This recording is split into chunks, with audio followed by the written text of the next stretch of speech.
The voice of Husker Nation is on the air. This is Hail Varsity Radio. Insight, opinion, expertise, along with the biggest names talking Nebraska sports.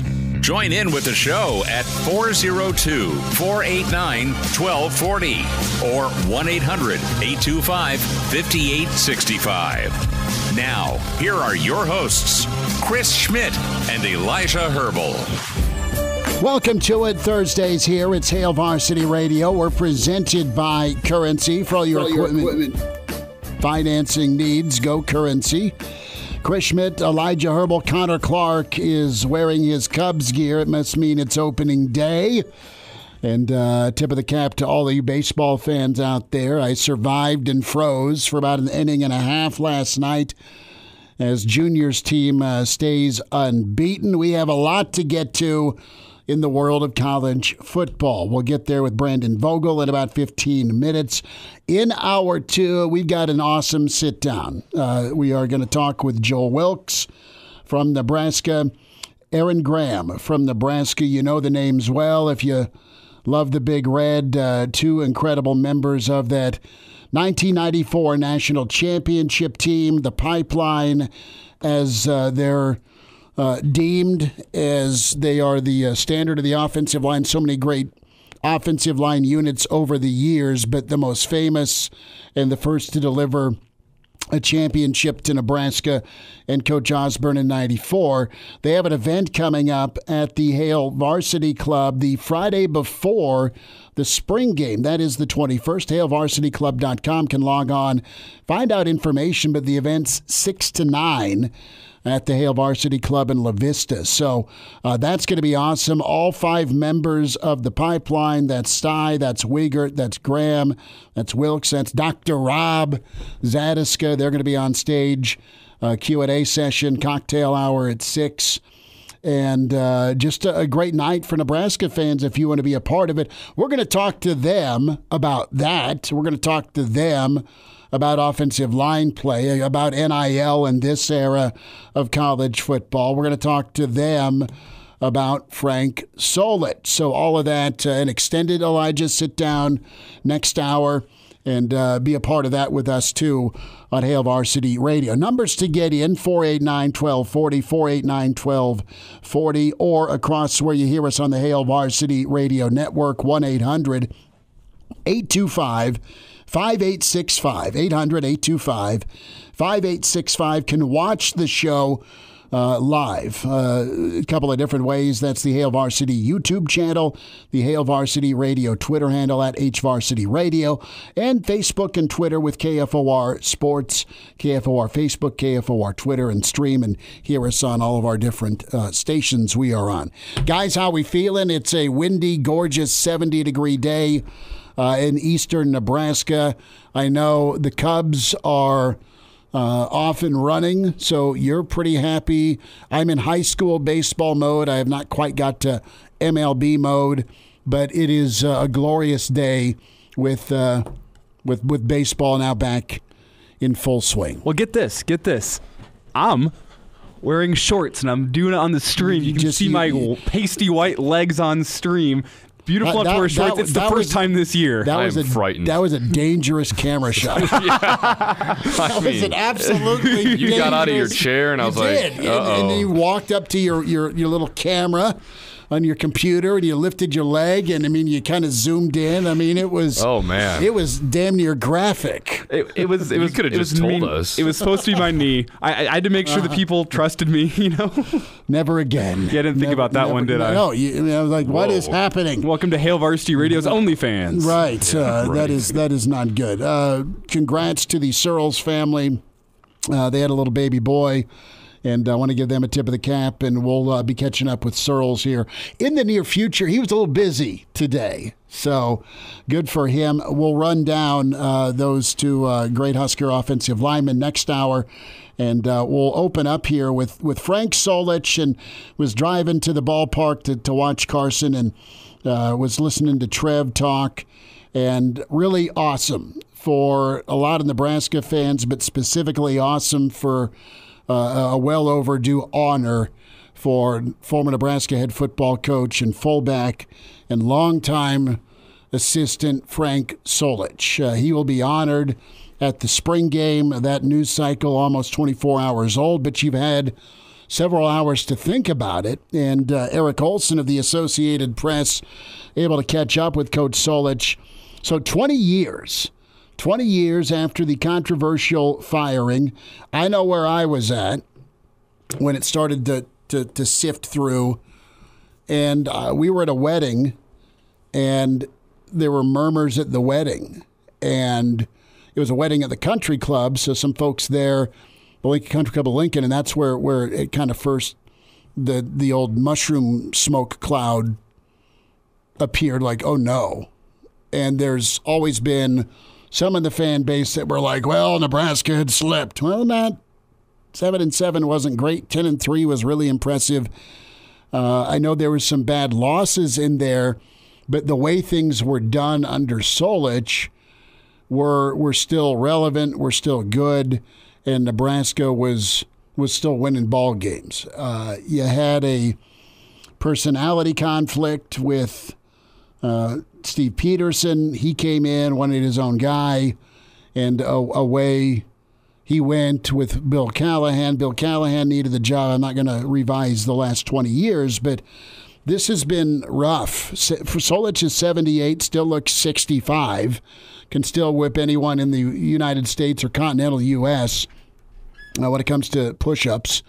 Okay, and Frank, just from a personal standpoint, was so good to us young puppies. When we were starting out in broadcasting, Frank had just taken over, at least me and Kranak, and that was in '98. And we were a lot of us now professionally have been doing this a while, but he was always gracious and wonderful to the students that were there to cover the post-practice. It was an afternoon practice. And even if you're up there on a broadcasting assignment to interview an assistant, he would stop and see how you're doing and didn't know you necessarily, but just making sure you're doing okay. Hey, can we help you? Just a stand-up guy, first and foremost. What he did at Nebraska with being the running backs coach, with being the freshman coach, with being an elite high school coach. You had Dan Young, you had Milt Tenneper, you had Frank Solich. You had three incredible high school coaches that joined Osborne's staff. So you had the state surrounded, and you were going to get good in-state players, but Frank Solich was an incredible recruiter to the East Coast, a guy out of Cleveland, or the Ohio region specifically, but Cleveland, I think. And Frank played here for Devaney, dear friend with Barry Alvarez. And Frank, all he gave to Nebraska. Did I short my mic? I got you. Is my mic shorted as well? Or is there? Can you hear us, Connor? I can hear both of you just I fine. think we've shorted our headphones in here. So if you can still hear us, that's great, because I can't hear Connor and I can't hear Schmidt, but we keep going. That's no good. So we'll get it figured out. So all of what's said and done with Frank Solich, we're back now, thank you. All he ever did was give. And he was asked to follow Tom Osborne. Tom picked him. And all he ever did was continue to give and follow that legend. And it wasn't good enough for some. It was a work in progress for others, but he did not deserve to be done like he was done. And Frank's not a me guy. Frank's not a spotlight guy. He's not a complainer. Frank's kind of a quiet confidence, and just Matt Rhule talks about playing loud. Frank Solich's actions are super loud, but he's a quiet guy that just goes about his business and ends up kicking your ass on the football field, on the sideline, and on the practice field in a good way when it comes to producing the best running back. So it's well overdue. You had Trev Alberts that really pushed to get this done, and the appeal was, and this was Trev's comment last night on the radio, how about the fans? Because Frank's been asked probably multiple times to come back and be honored. And I know, I can't remember, I think it was my brother was friends with, I think it was his grandson back in elementary school, I believe it was. And don't fool yourself. There were some hard feelings that were harbored for a while by Frank Solich. There should be.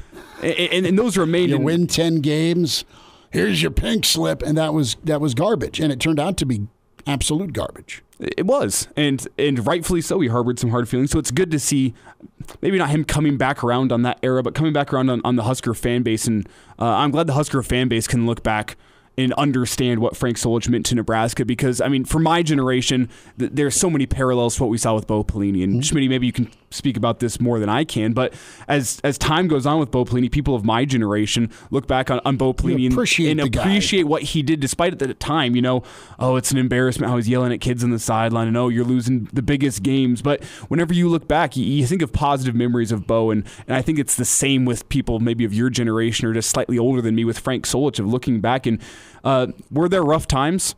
Yeah, as there are under any regime. But you look back and you lost some games, you got embarrassed in a few games, but you won a lot of the games you were supposed to, and you did play for a national championship, and you probably should have or could have won one in '99. You got hosed down in Austin. I would have loved to see Michael Vick versus that Nebraska 1999 defense. Didn't get to see it because Nebraska got screwed in Texas. Someone's not bitter here or anything with that game. But this is a quote from Frank with Eric Olson in the AP about coming back and being honored April 22nd. I've always appreciated the fans of Nebraska and always felt good about them, and the same way about basically most of the coaches I worked with there. Quote with Frank here, with the people of Nebraska and the real friends I have there, it just made sense to come back now. So Trev got it done. I really look forward to Husker Nation honoring Frank and thanking him for everything he's done as a player, as a coach, and also to honor him for what he did after he left here. So Frank is getting the well-deserved honor. That 0-1 season, you beat Bob Stoops in Oklahoma, and you're the #1 team. You go into Boulder, and it was just an absolute nightmare. 62-36. That was the game. Nebraska still got into the national championship game by a nose over Colorado. So it was Miami v. Nebraska. That Hurricanes team would have probably won the NFC East that year. It was that good, and it didn't go well for Nebraska. That's the last time Nebraska finished in the top 10 was 2001. They finished 8th in the country, 11-2. In 2002, you went 7-7. In 2003, you went 10-3. And you had a tough loss to K-State. You had a tough loss to Missouri. You had a tough loss to Texas. But you were still a good football team. You just weren't winning championships. And we've talked about that 7-year window with Nebraska. On just the time that has passed with Frank and how he handled being let go at Nebraska, quoting Frank from the AP again, I didn't try to look back and beat myself up or beat anybody else up about it. There were some things that happened that were tough to take, but that happens in life, and I moved on. He was asked about the Solich curse. Mm-hmm. So why has Nebraska football been wandering in the wilderness for 2 decades? The kind of joke is, well, somebody or Frank put a curse on the Nebraska football program, and Frank responded to Ole's question about the curse. I will say this, if I had the ability to put on a curse, there would be a few more people in trouble. Asked if Steve Peterson is one of those people, Solich laughed, quote, "No, I'm not going there." So yes. Yeah. He didn't say yes at all. He didn't say no, not Steve Peterson. He said, "No, I'm not going there." Big difference. So that's whenever somebody says no comment at a press conference, whenever Pete you know Rose they're saying yes. bet on the Reds. Yeah. That's funny. It's an admission without an admission, but. There's my diatribe on Frank. But no, listen, I got a chance to interview Frank when I was in college a lot, and then specifically get time with Frank a couple of times when he was at Ohio. And he beat Penn State. He beat I don't know how good of a Penn State team it was, but it wasn't very long into his tenure. that he beat Penn State. They came to Ohio, and that was a wow win for Ohio. And Ohio would regularly and routinely win their side of the MAC and play for MAC championships. And, he's just a stand-up guy. And I know I've said that 100 times, but that's the best way to describe him. And you have fracturing that can now be healed. This is one part of that. And Rhule's been a part of it. T.O.'s been a part of it. Alberts has been a part of it. All of those folks have been reaching out to Frank to get him back because they want to make it right. And with this last little bit of the segment, should we look into the why of Dylan Raiola canceling his spring game visit and Frank Solich being announced on the same day? Are we going to find any connections there? I don't think so, but you do have a new crystal ball out from 24/7 for Dylan Raiola. Dun dun dun! It is Georgia. Which it is this Georgia. Is flip-flopped every other week. Yeah, because it was a crystal ball for Nebraska about a month ago by some. It was a crystal ball for USC not long ago, and now it's been a crystal ball to Georgia. So I would say, even on the day that he does, I would say in a week and a half, watch out, Oregon. Hedge your bets and say Oregon. We will hear from Coach Pot Roast in a little bit. How's the D-line progressing this spring? Brandon Vogel is next. It's Hail Varsity. We're presented by Currency. And now, back to Hail Varsity Radio. Awesome event coming up. Hail Varsity Club, the Pipeline, live and in person. All 5 members of the 94 offensive line. The 21st of April, 6 to 9. We'll talk with Aaron Graham, Joel Wilks in about 35 minutes. We say hi to Brandon Vogel, HailVarsity.com and magazine managing editor. He too rocking Cubs gear. So we are surrounded. Connor Clark giving the thumbs up to Vogues. Vogues, you've been to Wrigley how many times? Not all that many, actually. I'm trying to think. I think my first time was in 1988, 89. So I was 10-ish.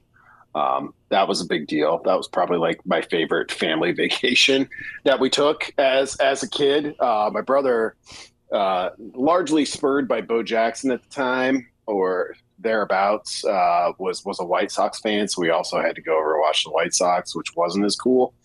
But we did it. We got to see two baseball games and one family trip.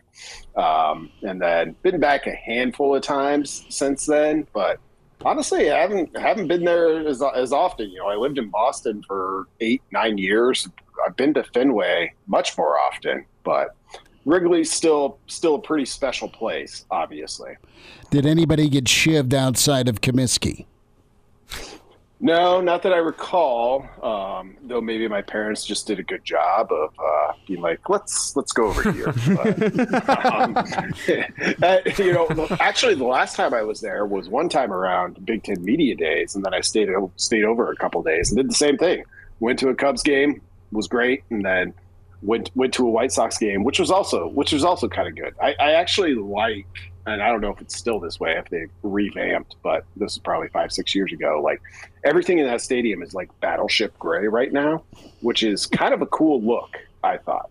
Brendan, we were talking about rivalries a little bit earlier in the week on this show, and I want to get your take. Is there ever a time where you would root for the White Sox just to make that, that 3-game series at the end of the season mean a little bit more? It's hard to have a rivalry with a team that just consistently loses, and it's a weirdly nuanced conversation. So give me your thoughts on the White Sox and what that rivalry means to you, and the fact that, if the White Sox go 0-162 every single year, there's not really a rivalry to speak of.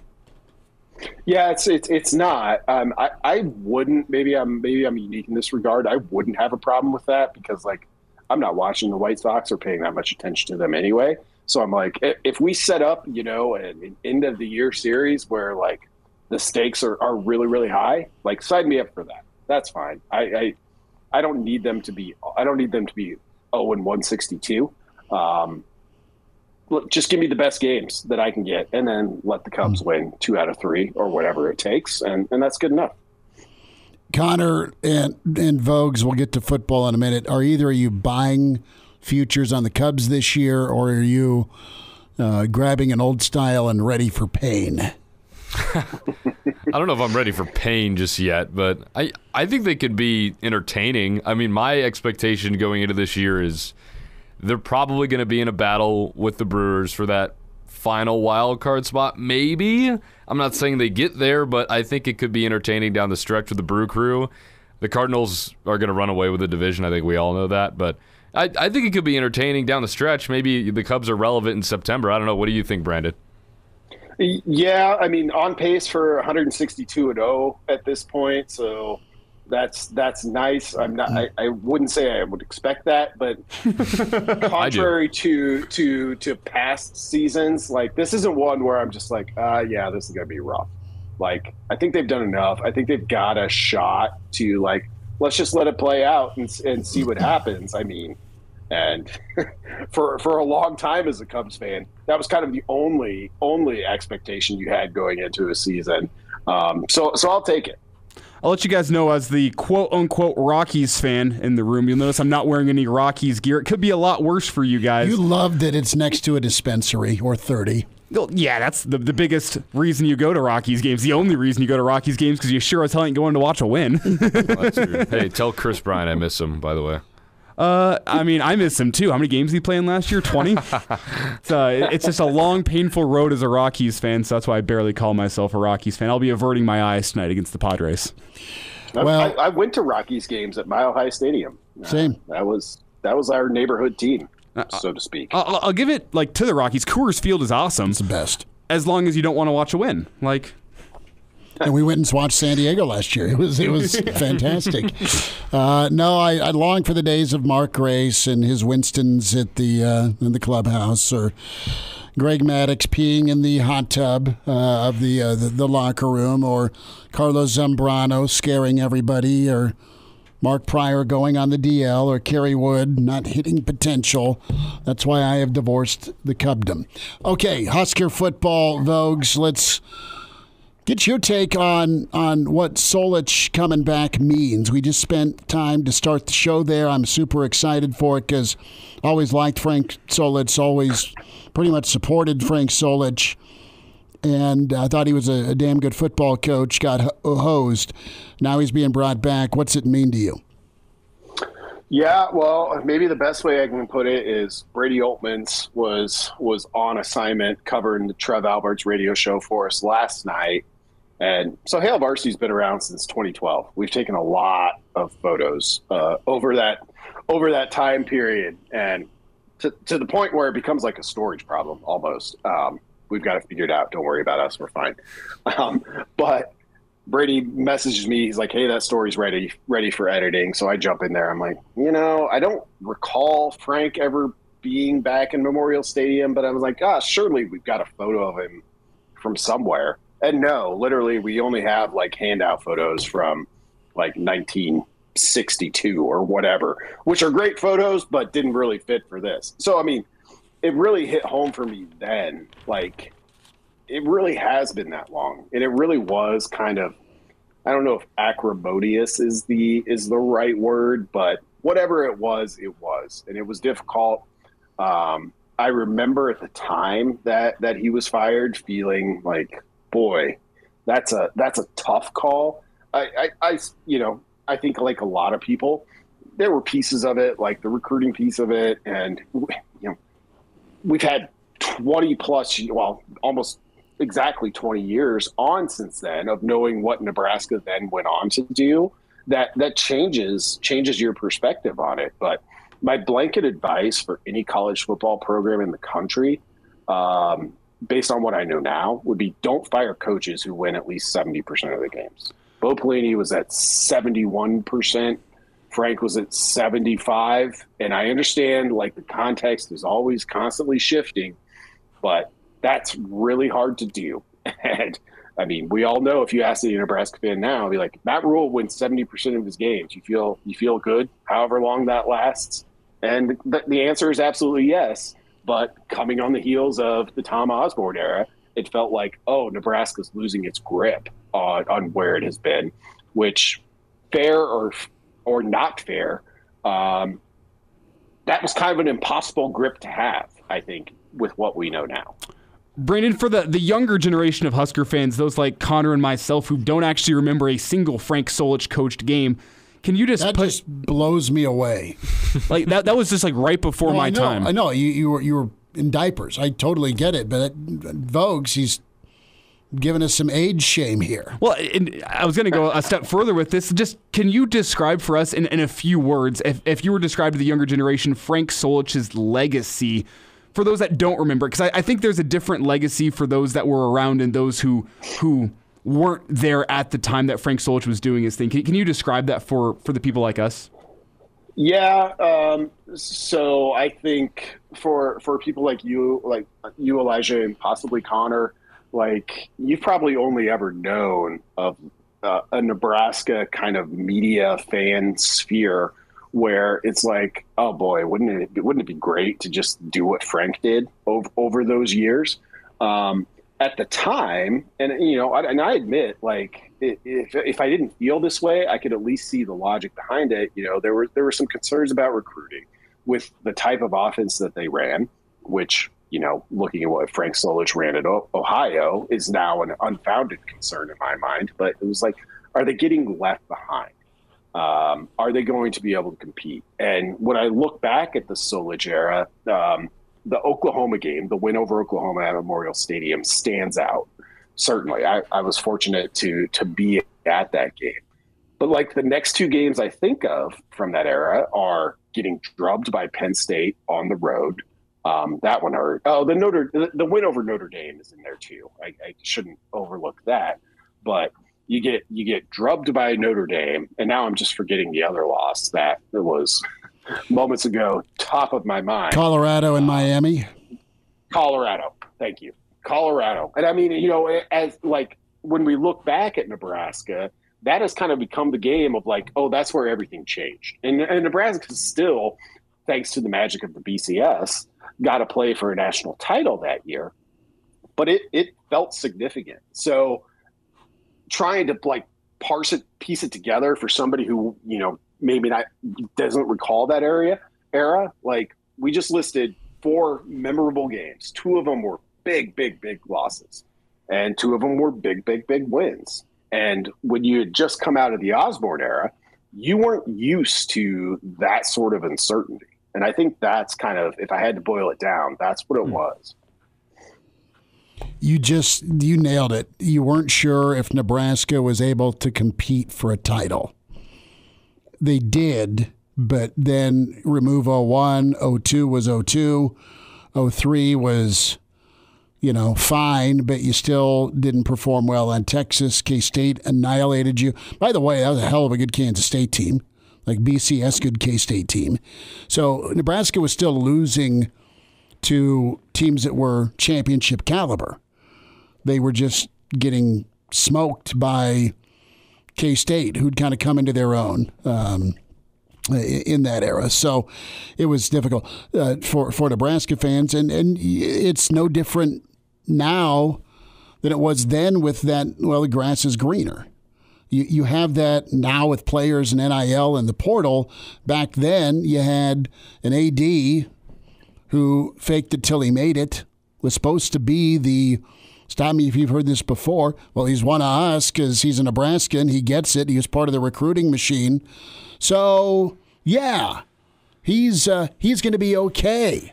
He's got genuine motives as an athletic director, and he came in and wanted to make his own splash. And then there was a coaching search. We gotta hang tight, Vogues. We'll keep this conversation if you got a couple more minutes on the other side. Sure. All right. Yep. So it was set up to be okay, and then it got absolutely rocked because of administrative decisions. More with Brandon Vogel. It's Hail Varsity. We're presented by Currency. And now, back to Hail Varsity Radio. Back with you, it's Hail Varsity Radio. Aaron Graham, Joel Wilks, part of the pipeline, coming up here in 20 minutes. Brandon Vogel sticks with us, wrapping up our Solich discussion.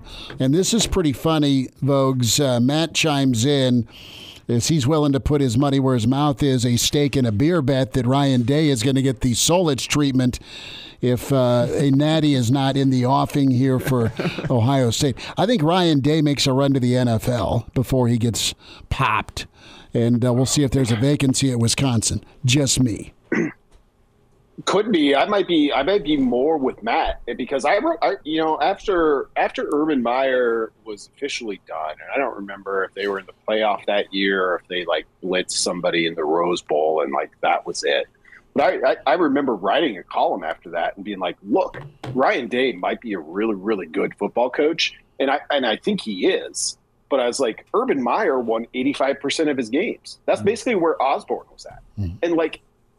You can be one of the top 3, 4, 5 college football coaches in the game, and just through the breaks of the game, your schedule, whatever it may be, you still might fall short of that. And it might just be a tiny bit short, which when we look back now, that kind of feels like the difference between Osborne and Solich.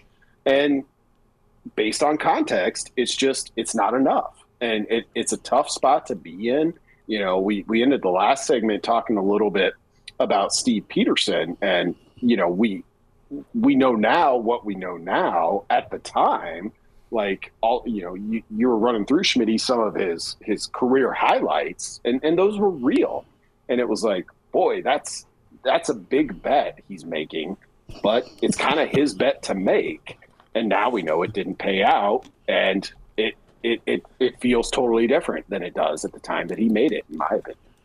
Well, Brandon, when this was announced last night by Trev Alberts, and I kind of want to get your take on what this says about Alberts and his tenure already with Nebraska. Obviously, we've seen a number of groundbreaking decisions or events that he's putting together. The volleyball one is a good example. Now you have this, which is something that has been a very long time coming. What does that say about Trev and his body of work in just such a short time here at Nebraska? And I have to ask you, what do you think about Dansby Swanson today? On Alberts, it represents follow through for me, because I think, maybe I'm misremembering it, but I feel like this is something that came up in his introductory press conference. And if it didn't, it came up shortly thereafter of like, hey, there are Nebraska football players out there who do not feel like they're part of this. Former players I'm talking about.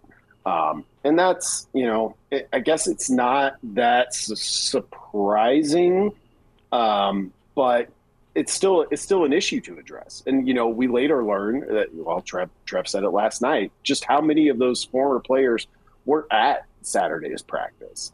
And those things matter to a large degree, but it matters most of all. Like Trev said, I think this is an issue, and here's some evidence that we're working to address it. So high marks on that regard. It'll be, a very happy piece, I think, of Nebraska's spring game.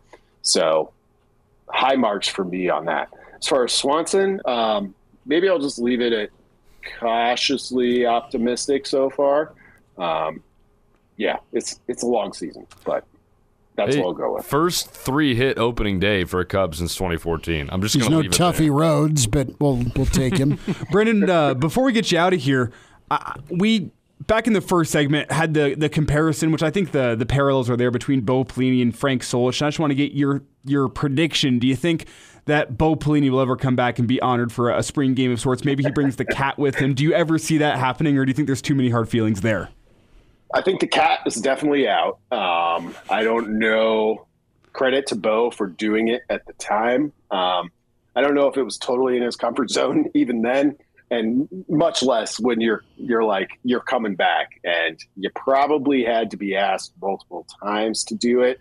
I would like to see that, but it's never easy to lose your job, right?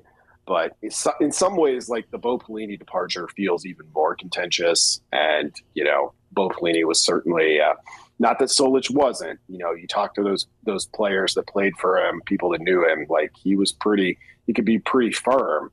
But Bo Pelini was just kind of a different level. And I heard parts of the first segment, Elijah, where you're talking about we were kind of obsessed with like the sideline behavior. And fits right in with this conversation we'd be having. It made sense at the time. It's hindsight's beautiful because there was Bocam. It was different. But to be honest, like Saban loses his bleep 3 times a year, at or worse than Bo ever did. And I'm not defending Bo. I'm just saying it makes a hell of a lot of difference if you got 6 natties. I mean, it's allowable. Even without the natties, like you get the 2009 game or you get the 2010 game when you're up at halftime, like it totally changes. This is kind of the story of college football.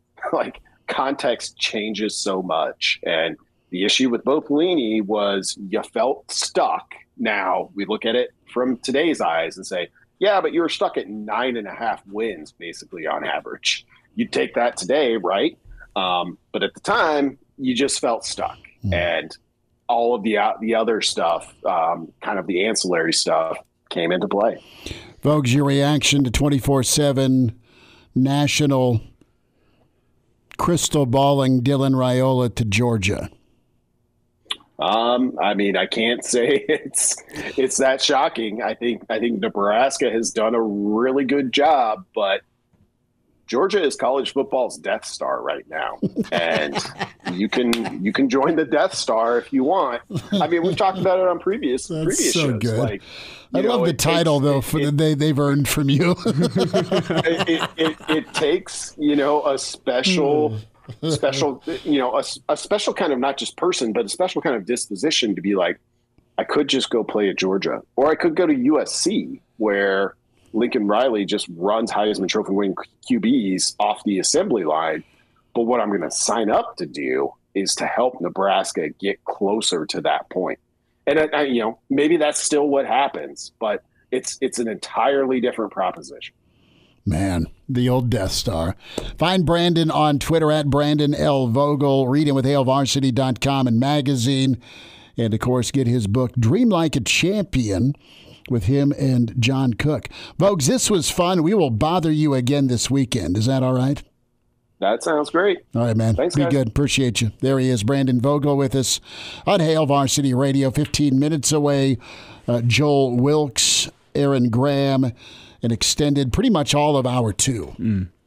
We'll spend with these guys. They are at the Hail Varsity Club, the Pipeline event, partnered up with Pipeline Jerky, and going to be a Q&A 6 to 9 p.m. the Friday before the spring game. That is the 21st of April, hailvarsityclub.com. Log on, find out more, and get a table reserved to be in attendance. It's awesome.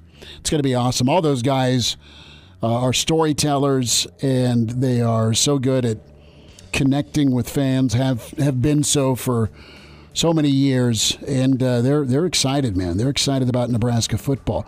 We'll have a thought or two on practice today and wind down this first hour. It's Hail Varsity. Chris Schmidt, Elijah Herbel, Connor Clark.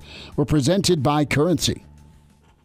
And now, back to Hail Varsity Radio. Thanks for spending time at Hail Varsity Radio. We're presented by Currency for all your equipment financing needs.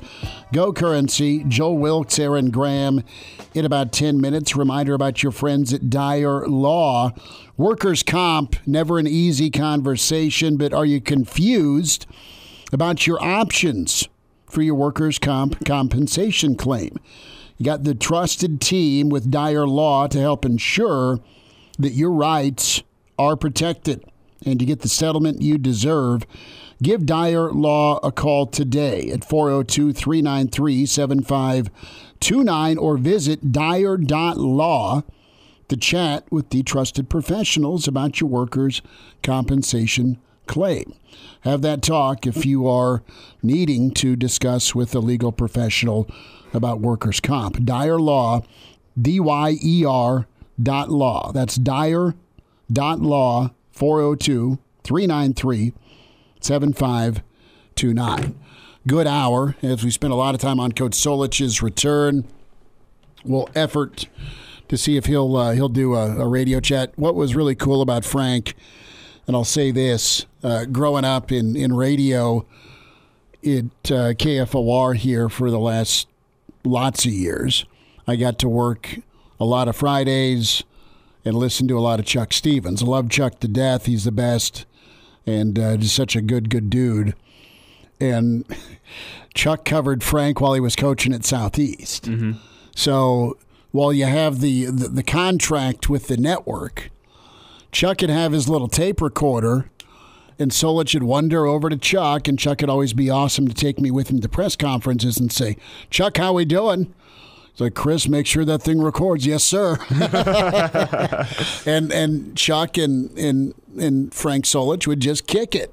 They'd just talk. They'd talk ball. It was like 3 or 5 minutes, and the non-recorded discussion was always the best part. Just how many golf balls you lose at the Knolls, Stevens? I mean, it was so good. It was so good. But no, Frank's always been super gracious and excited that he'll got to be emotional because, I mean, he did not deserve to get rung up like that, and he didn't deserve to lose his job. Okay? The guy turned down multiple overtures from one of his best friends, Barry Alvarez, to go work as an offensive coordinator at Wisconsin, had a shot at the Minnesota head job, okay? He turned down career options where finally I get to be a head coach to stay with T.O. and be an assistant and be a great recruiter and be a great running backs coach. But at the end of the day, Frank Solich is a coaching legend at 2 different schools now, both at Nebraska and at Ohio. And if you want to go further back, he's a coaching legend at Lincoln Southeast, who won 2 state titles with the Knights back in, what was that, the mid-'70s? Late 70s. And I mean, like, they didn't have a playoff set up, but I think the 71 Knights claimed a third for him. Yeah, I mean, like a legend there, and then becomes a legend. He's every single Husker fan who's alive during the era of Tom Osborne and Frank Solich will remember Frank in those years following. And then he goes off to Ohio, and guess what? A 20-year career there is going to put him in the memories of all Bobcat fans as well. So not many coaches are lucky enough to be able to be in rarefied air just about everywhere they've stopped by, and Frank Solich is lucky enough to say that. So that is something I know it didn't end the way he wanted to at Nebraska, but it's so rare to be able to say that about your coaching career. Well, the reality is this: it gets to get righted. And that is absolutely important. It's about all being together again, and that's Trev's message. The voice of Husker Nation is on the air. This is Hail Varsity Radio. Insight, opinion, expertise, along with the biggest names talking Nebraska sports. Join in with the show at 402-489-1240 or 1-800-825-5865. Now, here are your hosts, Chris Schmidt and Elijah Herbel. Back into it, it's Hour 2. It's Hail Varsity Radio, presented by Currency. For all your equipment financing needs, go Currency, and excited to get things kicked off. 2 legends with Nebraska football. Part of the Pipeline, center Aaron Graham, standout guard Joel Wilks, both joining us here on Hail Varsity. Guys, good to see you both again, and I know an awesome event coming up to celebrate the Pipeline on the 21st of April. Guys, welcome back to Hail Varsity. Hey, thanks for having us, guys. Yeah. Thanks, Chris. Yeah, Joel Wilks, Aaron Graham, both the video chat now, and of course, guys, it's spring football. So we'll start with you, Joel, and get your take, Aaron.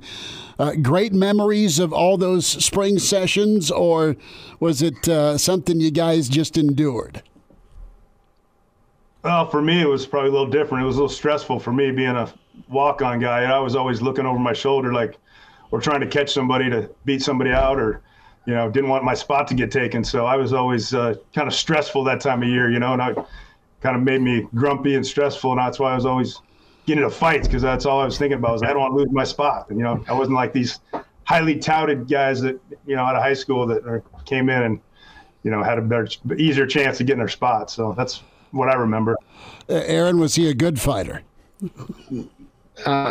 Mediocre. I think, he was a pit bull fighter. He wouldn't quit. That's the thing. And he did fight every day. I didn't win them all. I mean, it was not a if or when. It was strictly when Buddha was going to get in a fight with somebody at practice. He was kind of nasty that time of year. But, the thing I remember is, we, especially the five of us, and certainly goes deeper in that, but we love the game. So, spring ball was a time for us to kind of shine and work on our skill and get better and progress towards, what we were hoping for with the, championship season. So I look forward to spring ball. And, I'm sure maybe the latter part, by my senior year, I probably wasn't quite excited, but we did love to play. We were always full of energy, and loved to work and hopefully the results showed over our career. Well, guys, if you could quickly take me through just what the differences are for you guys between spring practice and fall practice. Obviously, with preparation and game week getting going in the fall, the practice has to be a little bit different. But I want you to take me through, and we can start with you, Aaron, just what the offensive line would work on in spring football that allowed you guys to make strides during the offseason in order to get yourself ready for fall. Well, it was a lot of fundamentals, to be honest with you. We didn't do anything really super crazy, I don't think, Joel. But if there's one thing I tell you that we did get tired of, you get tired of beating up the guy in front of you, that's for sure, because you get tired of going against the same competition. And by the time you get through, training camp and fall camp, you were really anxious because it'd been 6 months or even 9 months since you'd gone against any other competition outside of your team. But it was a lot of just honing in. People were trying to make their way up the depth chart. It was definitely a time for Joel and I and essentially everyone. If you were trying to get to a starting position, it was Coach Osborne and Coach Semper were notorious for grading, and everything we did was reviewed, and the scrimmages were reviewed and graded. And so we were always anxious to get to the film room and see their interpretation of how we played. Joel Wilks and Aaron Graham with us at Hail Varsity Radio. Friday, April 21st at the Hail Varsity Club. The Pipeline, 1994 national champions, that offensive line, the legendary line, and all members of the Pipeline will be on hand. A 6 to 9 event at the Hail Varsity Club up in La Vista, our kind of roadshow home in Omaha. We're always excited to be up there for it. But we're talking with Aaron Graham, multi-year starter, along with Joel Wilks joining us, Rob Zadiska, of course, Brendan Stye, and Mr. Zach Wiegert, as what a collection of talented linemen. How many starts did this core five have together? Did you have 2 years together? I know, Aaron, you were the starting center with a new line the following year that went back to back. But when did you guys all break in at the same time, or was there different kind of parts and pieces to it? What do you remember, Joel? I'll start with you, and then Aaron, you follow. Mm-hmm. Yeah, it was a little bit of parts and pieces. I mean, my junior year, I was coming in, and Rob and I were kind of competing for the same spot, and then I got injured. I missed like the first 4 games of that season. So those guys, Brendan and Rob and those guys were getting reps, sooner than I was. And then I got healthy and worked my way back in the mix, and was playing a lot towards the middle at the end of the season, playing against Florida State and that. And then the senior year was just the 5 of us the whole time, pretty much, from day one. So.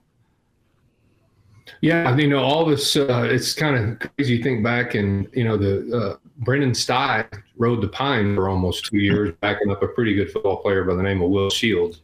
Yeah. And, Zach was a starter his freshman year, I believe he started. And then I had playing time, my freshman year, believe it or not. I think the only 4 guys, there were a total of 5 guys maybe that contributed my redshirt year. Me, Brooke Maringer made the travel team, Phil Ellis, Tommy Frazier, and maybe Doug Coleman. So it really wasn't very common for the freshmen to play, but I was the starting long snapper, and so I got a chance to play in all the games my freshman year, but didn't start until really the halfway point or more my sophomore year.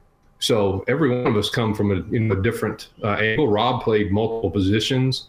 Zach was pretty much just the anchor there, right tackle for his 4 years.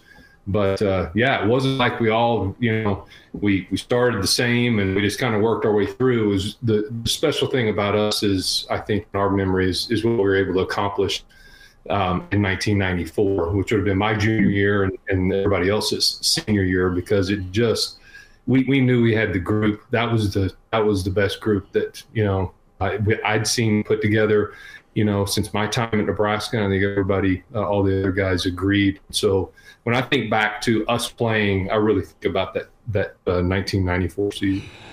Did you guys feel the pressure, or was that even in the mind because of how close you came the year before, Aaron?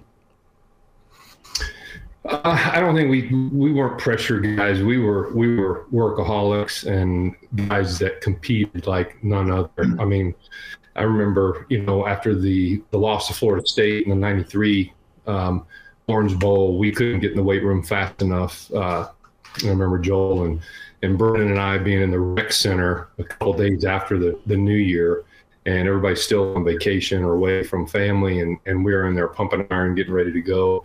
And it was just we off, remember? What's that? Boyd and those guys told us to take a couple weeks off and everything. And we're like, we weren't allowed in the weight room, so we just said, screw it, we're gonna go visit our own room.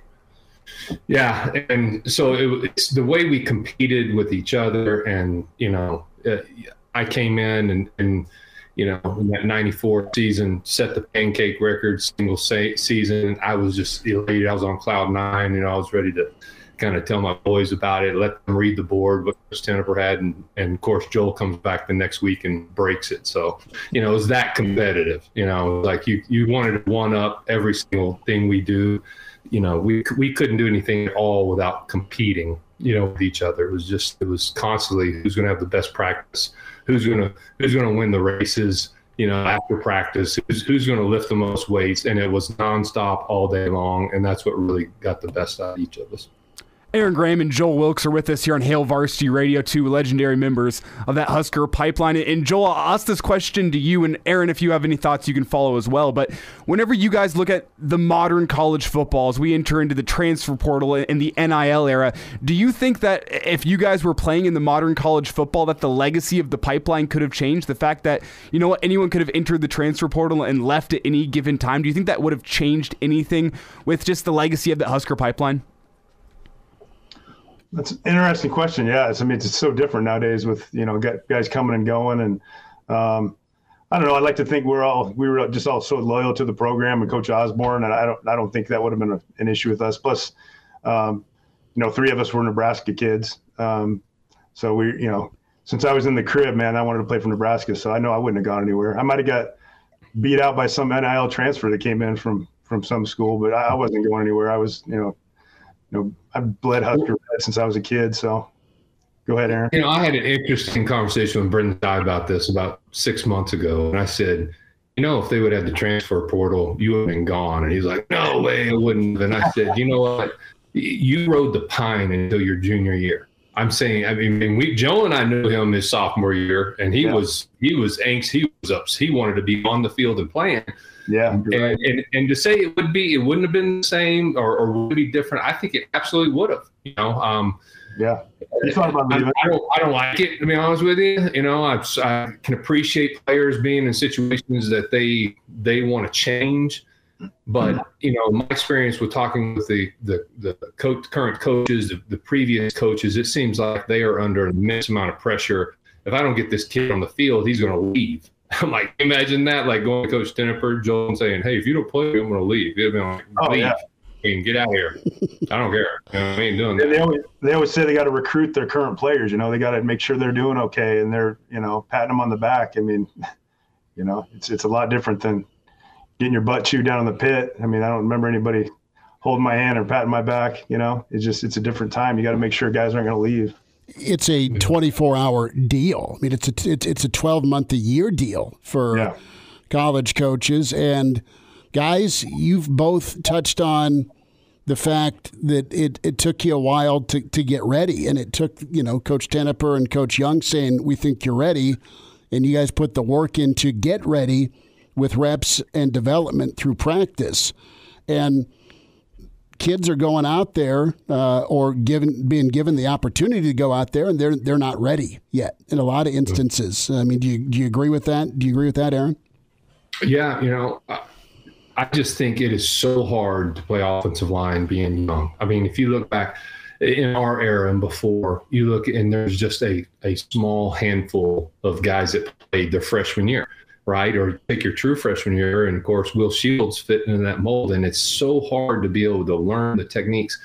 The instruction, the coaching has gotten so much better that the high school coaches are able to communicate so much more to these younger kids on how to really play and specifically play in the offensive line. The challenge is, you get some of these guys in there and Teddy Prochaska, I always feel like I don't know how to pronounce his name, but obviously the left tackle at Nebraska who's been injured.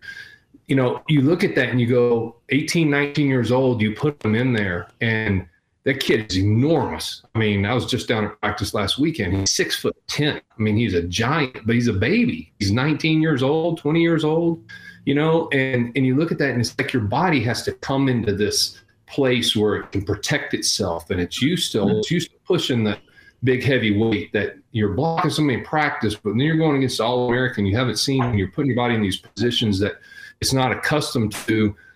I'm a believer that the reps and the practice and the development really was obviously that's the way you would want to do it. It's just unfortunate that in today's game, the coaches don't get that luxury of the time. Well, you're spending time like we did on the scout team, getting your butt kicked by John Perella and Kenny Walker and those guys, and that's where you take your bumps and bruises and mentally get it where you can go against anybody because you have the confidence. I've gone against these top guys, but nowadays these young guys are getting thrown in and they're having their bumps and bruises in front of this, 90,000. To this day, to this day, even thinking back in my professional career, and you're so limited with the 53-man roster and your 5 practice team guys, and here we are in Nebraska, and I've never seen as many people be active and doing something all the time at practice, running 4 stations. And you never, especially the younger guys, they didn't leave there going, boy, I wish I would have had some reps today. I mean, they're leaving their blood, sweat, they're beat up. They're earning their spot. I mean, they have to go 100 reps at practice and stand there repeatedly. I mean, imagine the poor defensive lineman that sat there all day during inside zone and option and everything else that had to take us 5. It was relentless. It was not like, hey, we're going to really go easy on you in this play. It was we're trying to throw them on the ground every single play. And so they got good. And I look at those guys too, those guys who are the freshmen and sophomores are trying to, and their development. Jeff Ogard, big, huge guy, played, from Nebraska, had to play nose guard, every single scout team snap against us. And at some point you're just, man, you're either going to figure it out or just get your butt kicked every play. And of course he turned into a starter. Ogard was monstrous, giant guy. And you look at how good both the lines of scrimmage were during the championship era, and a lot of it had to do with the development. Yes, the talent, the eye for talent, the depth, but as you guys have said for years, iron sharpening iron. And it happened Monday through Thursday. What an event coming up with the Pipeline, the 1994 offensive line at the Hail Varsity Club, the 21st of April, and it's a 6 to 9 p.m. event.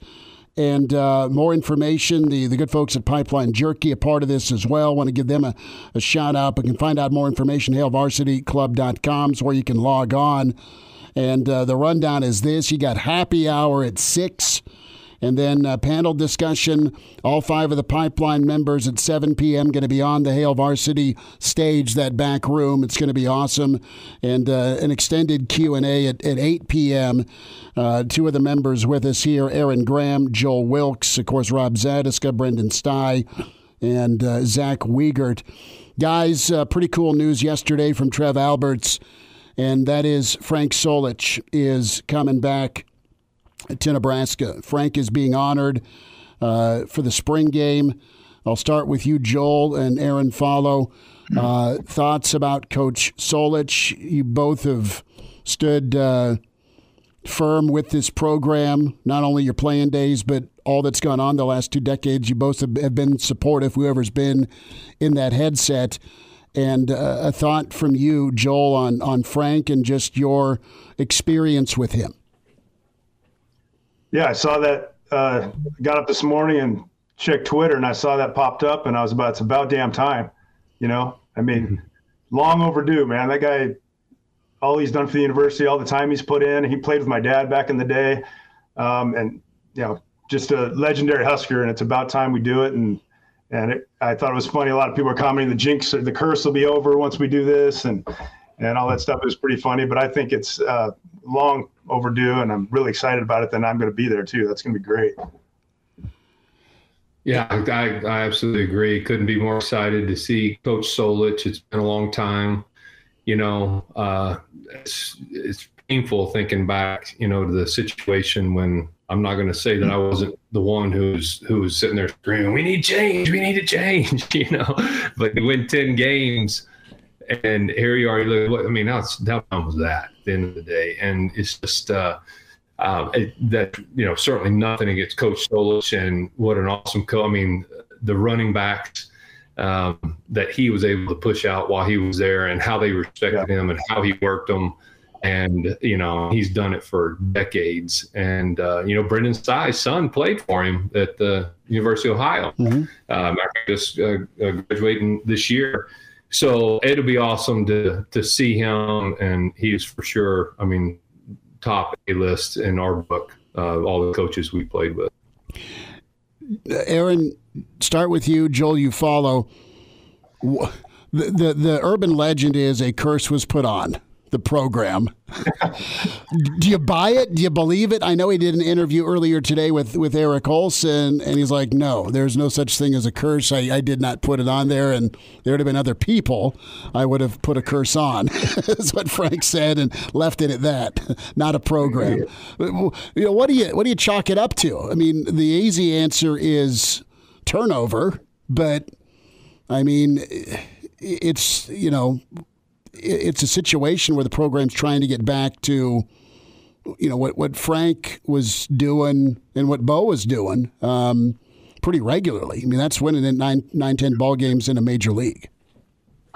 Yeah. I don't know. I don't get hung up in much of the whole curse thing. It's I think part of it is, you hang out with these guys. I'm 49 this year. I'll be turning 50 this year, and I can't tell you how painful it is to have Iowa State fans come up to you, or Kansas State, or these guys that you're just like, gosh, it was like we owned them so bad when we, I can't remember which one it was, Iowa or one of those we beat 35 times in a row or something. And I think it's just kind of part of the cycle, and honestly think it's, I'm sure Alabama and Clemson will still be good for a while, but at the end of the day, we're going to stand back at some time and they're going to be going through something like we have. And we're all anxious to get back to that. And honestly, it's hard to duplicate. I'm just going to be honest and say it's really hard to duplicate. And I would say this, my senior year in high school, I visited most all the Texas schools, got recruited by a lot of the schools across the country. But I went to Nebraska and came back and told my family, I was like, they have the best facilities and amazing. And on top of it, I got to see Joel and Rob and Brendan and Zach, who were freshmen, and all I could think about was, I want to play with those guys. How awesome, because I could see them. I remember asking one of the guys, like, I was looking at Rob, I was like, is that guy like a senior? Or he goes, no, that kid's 18. He's a true freshman. I'm like, he's a freshman? I'm like, goodness gracious, he's 40 pounds bigger than me. Better eat my Wheaties, And, but, I think it was because of the facilities, and they were top 10 team. And I really think the struggle is going to be, look, here we are again. We're going to have the best facilities potentially in college sport. We got to have a winner. We've got to somehow crest that place of producing a winning product. And certainly Trev knows it. We all know it. But if we get to that place, then you got a chance, and it'll happen. There's no doubt it'll happen, but it's just going to be, how long is that? Are we going to get there this year? We're going to see a product. Is it going to take 3 years, 5 years? But it's going to take that to get the draw, to get people in Nebraska to really see what it's about. You know, the fans, the greatest fans in all of sports, you know, hung in there through all of this. And I just can't imagine. You can't imagine. I mean, as a player, we never got to be in the stands. We got to be on the field and feeling it. And I don't know that I even saw it post our career. Maybe in 97 years, I was in the NFL, so I didn't really get to go to the games. But it's painful having our children. I took my kids real quick to Alabama. I got to watch Joe Burrow beat Alabama and Tua. And brought my son, who was probably 15, 16 years old, and we're walking around the stadium, and there's just all kinds of commotion, and there's people who are partying, and 100,000 people. And my son was like, "Was this what it was like when we were at Nebraska?" I'm like, pretty close. You know, like it's like, that's how awesome. And I want it for the fans, and we all want to experience that again. And when we do, I think it's going to be, nobody's going to let it go this time. Mm-hmm. Joel, the curse, fake news? Yeah, I don't believe in the curse. I was just joking around. I just reading that stuff. But I do. I always, you know, I don't know if it's true, but you hear the story about how they got rid of Frank too, and that's always pissed me off. You know, I just, you know, how they did him dirty and didn't, you know, man up and tell him face to face or whatever. So, you know, I just think we owe him something big like that. Just, you know, just to celebrate all he's done for the university and everything. I'm really excited about Trev being in charge too, and I think the whole football program's in line to do something great. I mean, everything I'm hearing about Matt Rhule, you know, it's following up from out here in Oregon, but I love everything he's saying. All the coaches, they're just high energy and they want to be physical and all that, you know, saying all the stuff that, you know, resonates with us. You know, I hear him yelling in practice, dominating, and, you know, saying those key words like be violent, dominate, all that stuff. I love it. So I'm really optimistic on what he's going to do with the program. Aaron and Joel, quickly here before we get you out, and we really appreciate your time here today. Aaron, you mentioned the fact that, you know, you don't like it whenever Iowa fans or Iowa State fans or Kansas State fans are talking trash. And I got to ask a question to both of you guys. Aaron, do you ever wear that Husker hat out? Or Joel, do you ever wear the Husker hoodie out and people come up and talk trash about Nebraska to you guys, not knowing who you guys are? Does that ever happen? Oh, yeah. I hear it all the time. I got to hear about the Ducks all the time. And I always go like this. I go, that's how many titles you've won.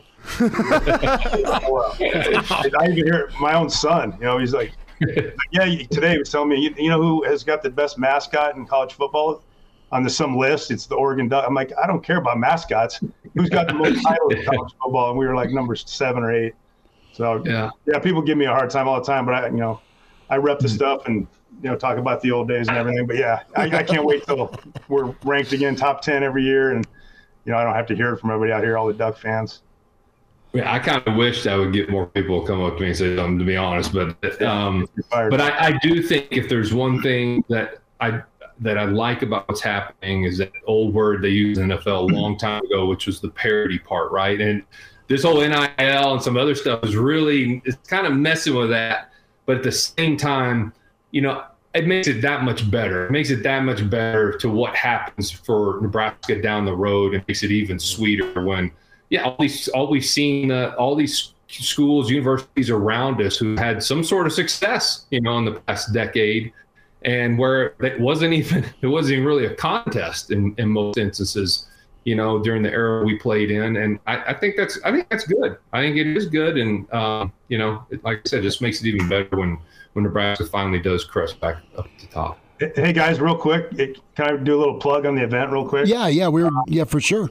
Yeah, just so you know what we're doing. We're you know, it's kind of like almost like we're getting a brand started, and we've got some logo stuff, and we're thinking about how can we be involved and help the university, and we're trying to figure out a way that, you know, with our name and notoriety over the years, how we can help bring better O-line recruits into the program, you know, and with NIL or a scholarship or some kind of thing. So we put our heads together, and it's kind of like a brand launch. We're the original Pipeline is the name, and we're out there with socials, with Twitter and Instagram, the original Pipeline. We're gonna have merchandise for sale, T-shirts and hoodies and all kinds of stuff.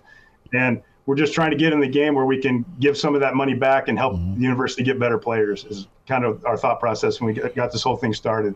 So we'll be doing that. We're going to be selling helmets. We're going to be, you know, signing autographs and that kind of thing. And all that's going to go in a pot, and we're going to figure out how we can give some back and help get better linemen and get the thing rolling.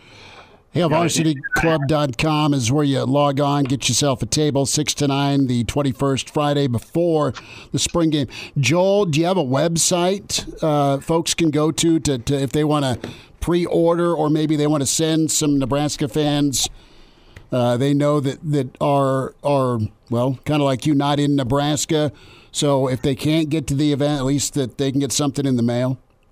Yeah, so what we're going to do, we're going to have, tons of stuff on site there, and whatever doesn't sell, we're going to put it on the Husk guys store, the guys from Pipeline Jerky. Great. So they're going to have a link with or a certain section of their website that's just the original Pipeline gear, and we'll sell it on there after the event if you can't make it. Okay. And eventually, we're going to start the social media. We've got a social media guru. His name's Joel Wilks, who's going to be setting up.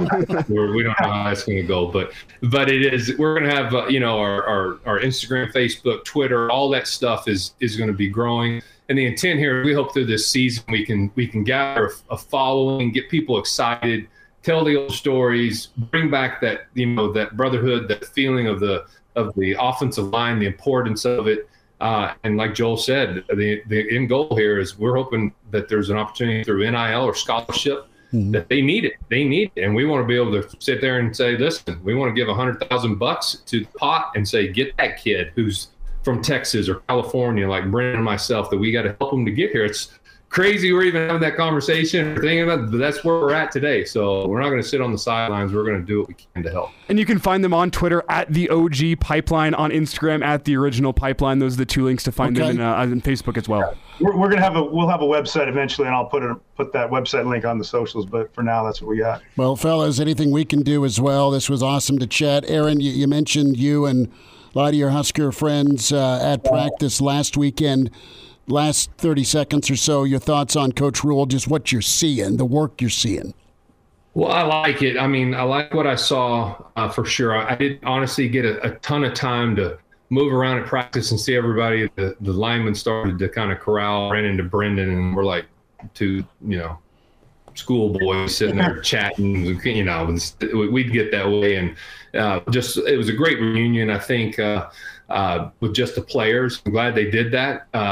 It's not like they haven't done it in the past or something, but I, from what I could see and gather, the response when I asked the linemen, I said, what do you guys think of the Rhule? And they're like, really, they said, and I could sense that they really liked his approach. And so, and honestly, when that question been asked, or maybe the last coach or two, was kind of like, like they would be pretty honest with us and say, it wasn't as upbeat as I think the response was, especially from those linemen. I mean, it's been a tough road to hoe with what they've gone through, and you're sitting there and you're talking to these guys, a lot of them with playing experience, and if they're feeling good, that's about as good a start as you can, right? It's just to say, look, I got a belief, I got a new rekindled belief, because boy, it could have gone really south, quickly after last year. Joe Wilks, Aaron Graham, Hail Varsity Radio. Of course, the Hail Varsity Club, the Pipeline event, Friday, April 21st from 6 to 9. Go see all 5 members of the Pipeline National Championship offensive line. That is the standard, that 94 line. Guys, awesome. Joel, we'll see you down the road up at Hail Varsity Club. Aaron, awesome to get caught up with you again. And thanks for giving us a few minutes. Thanks for what you're doing with the club. And also thanks for what you're doing with your chance to give back to the university and with what you're doing with the Pipeline. Well, thanks for having us, guys. Yeah, looking forward to seeing you guys at the event beforehand. You can, I'll get you a cold one. Good stuff, and I will take you up on that beer, Joel Wilks. We'll do that. Going to be just an awesome time. And Aaron Graham, man, he is such a proud Nebraska alum, and we will talk more about the event next week. We are going to target all 5 members of the Pipeline. Dr. Rob Zandisk has been on with us before, of course, as is Brendan Stye, as is Zach Wiegert, College Football Hall of Famer. So we'll run those guys down. But HailVarsityClub.com, where you can log on, get info on this event. Going to be a party. Going to be a good time. Going to be a fun time up in La Vista. ahead of the spring game on that Friday night. Of course, kickoff at 1 or 1:30 on BTN. 1:30, right, for the spring game? Yes. You're both looking at me like, I don't know yet. I haven't thought that far ahead. I haven't even thought far enough ahead to make sure I'm not umpiring that day, because that's what happened last year. It's out umpiring, and I finished up umpiring, and it's the fourth quarter of the spring game, and I go, oh, thank God I recorded it, because I go back and rewatch it all and see what everyone's saying on Twitter. I felt so behind the times. Got to break it down. But so that's my main concern, just making sure I'm not umpiring during the spring game this year. But Spotify, iTunes, Google Play, where you can get the podcast. We'll have the whole video portion of that sit down up for you. So good stuff. Let's hear from Pot Roast, keeping with our tummies, right? The offensive line. Terrence Knighton was part of post-practice. We'll have some comments from MJ Sherman. Check those out on the Hail Varsity YouTube channel. But he was really pretty honest and awesome. And one of the comments that Sherman talked about today was, listen, I was hesitant to leave Georgia. I'm not seeing a lot of time, but I know what program I'm in. And am I going to find another spot that can make me great? And he really connected with this coaching staff. That's the big question, right? What is the defensive line going to be about? How good can they be? What do they have to work with?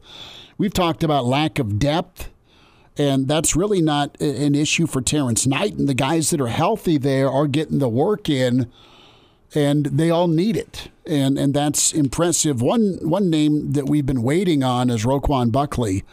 Is he a guy that impressed? I think he's out of Michigan, if memory serves. And you love the body type coming in, but he's leaned up, and I think he's doing some nice things. This is Coach Pot Roast talking about Roquan and some of his progress this spring. Fresh start for him. With a new coaching staff, everyone's on a clean slate. And he's done a great job. He's got his weight down. He's becoming a better student in the football classroom, already a great student academically. But, just slowing the game down for him. He has an opportunity, but he's doing everything right now, and he's earning some reps. So what in Pot Roast's mind makes a good defensive lineman? What makes a good edge rusher? What makes a versatile player in this line? Right now it's just fundamentals, just, pad level, playing with good hands, being violent, and getting off the ball. And, we talked about in the past having dynamic guys, that can get off the ball and, threaten offensive linemen right away. So our guys are just developing that right now and getting better each day. And whenever you look at the 3-3-5 defense, I think the things he laid out, obviously those three things, pad level, being violent, and then using your hands well, that's important for any defensive lineman, getting off the ball as well. But you think about the 3-3-5, especially with how much they like to do with that defensive line, moving them, stunting them, causing chaos. You think of getting off the ball and being violent as being the two main keys that you have. Get that offensive line thinking, get those offensive linemen backed up in the own backfield, and then let your linebackers behind you. Nebraska's got some experienced linebackers on this roster, as well as some young guys that can fly around in that defensive backfield. I think if you're able to get off the ball and be violent with the offensive line, you're going to free those guys up to make plays. And I think that's probably part of this coaching early on, is saying, it's what any defensive lineman gets preached. Like, you know what? First-round picks, you're going to get your name in the paper, but how you go win games as a defensive lineman, it's not getting your name in the paper. It's doing the dirty work and letting the guys behind you, Nick Henrich, Luke Reimer, they go get their name in the paper because they made 11 tackles, but they don't make 11 tackles without you causing chaos up front. That's got to be a huge teaching moment here, because I don't think this defensive line caused enough chaos last year, even really the entire past 5 seasons. They haven't, and there's not been enough waves of them to separate the reps, get the rest, and be fresh. The offense hasn't helped. The turnover differential's not been in favor of Nebraska, and they have been having to carry boulders up mountains, right? And on top of that, they had a all-conference performer on the defensive line. No. So they've not had one dude that can take and share the attention and let everyone else eat either. It's been multi-layered and problematic. Elijah Judy, former high star from A&M. What's his prognosis so far? Well, Elijah's one of those guys that can line up anywhere. He has a great skill set. Like I said, right now we're just building our fundamentals, man. Just doing everything, from the base up, getting in the great stance, playing with good pad level. he's a guy, like I said, can line up anywhere, can play the 5 technique, 3 technique. So, and with the defense that we run, with Coach White having a lot of guys being able to line up everywhere, he'll be a guy that we feel like can be productive for us. Last thought from Coach Potroast on the defensive line, the versatility, hand in the dirt or stand up. They've got multiple guys. It is cut number, never mind. We'll hang tight because we're up against a break. So we'll have Coach Knighton's take on that and a little more insight here on A.J. Rollins. Kind of the wow he has shown. We'll wind down to Thursday. It's Hail Varsity, and we're presented by Currency. And now, back to Hail Varsity Radio. One final time, Hail Varsity Radio, presented by Currency. For all your equipment financing needs, go Currency. Chris Schmidt, Elijah Herbel, Connor Clark, and more from Terrence Knighton, Nebraska's defensive line coach. How's the Big Red finishing up here? Spotify, iTunes, Google Play, where you can find the show. Aaron Graham and Joel Wilks, a lot of this hour, talking pipeline, Husker offensive line, Matt Rhule, Frank Solich, all of that in an extended discussion because they're partnering up with Pipeline Jerky, and they're at the Hail Varsity Club the Friday before the spring game. So some really cool things, and a 6 to 9 p.m. event going on with a Q&A session. And it's going to be awesome if you're a Nebraska fan and want to check in with those lovable linemen from 94. And if you did miss any of that interview, caught it halfway through, whatnot, it's going to be up very shortly on YouTube, the full video stream version. So you actually see those guys. I think it's always really interesting to see Joel Wilks, his transformation from, 300-pound monster back in college to he looks like he could run a triathlon now. His transformation, really all those guys, is kind of shocking. How they've all aged pretty gracefully. Well, what happens is you're playing at 260 in high school. Let's put you at 315 or 320 in college. You get out of playing ball, you can slim down and feel good again. I mean, there's been a lot of guys who've done it. Remember Orlando Brown with the Broncos? Mm-hmm. Remember that name? He is now, Orlando Franklin. Mm-hmm. He has slimmed down a lot as he works for some Denver sports radio shows. And then Joe Thomas. Long-time offensive tackle. The old offensive tackle for the Browns, right? Jeff Saturday. Like the list goes on and on. But both those guys, so great to talk to you. You can, catch them on the video feed. Hail Varsity's YouTube page will be up very shortly. Get buckled up. One of every 3 fatal crashes in Nebraska involves alcohol-impaired driver. Why take chances? If you drink, don't drive. A message from the Nebraska Department of Highway Safety Office. This is the last thought from Coach Knighton here about versatility. Specifically, Nebraska has lots of guys that can go get in that three-point stance or stand as a roving linebacker. All our guys that stand up can put their hand in the dirt. Prince Will can do both. MJ Sherman can do both. Jamari can do both. So, Maverick Noonan, we have a lot of guys that can line up at linebacker, line up at DN, and sometimes bump down to 3 technique where Kai Wallen has done it, Prince Will have done it, which they probably never done in the past. So, and they're tough enough to do it. So right now, that's what we're trying to do. That's incredible. It's one thing to be able to set the edge. In Big Ten play, it's another to move inside on the interior and still be able to be athletic enough to be on the outside. Real quick, A.J. Rollins, his progression and transformation over to the defensive side. A.J. has natural ability to play defensive line. And usually with guys like that, tight ends, because, they block well and, they move well, the movements are kind of the same. For him, it's just, changing the stance a little bit, learning the playbook, and just getting comfortable with it. That's it for him. But naturally, he does it well. So when we're doing pass rush and those type of things, you can see, the defensive line traits. So tomorrow the plan is this. We will reach out to Brady Oltmans, who will hopefully land the Pride of Fairbury, Bill Dolman, NBC Sports, the professor. How's class going, by the way, Connor? Well, I got a couple F's for wearing a Cubs jersey today. Wasn't a fan. He did give you F's, huh? Ooh. And Danny Burke, Pride of Chicago. We'll be back at 4 with Hail Varsity. Thanks.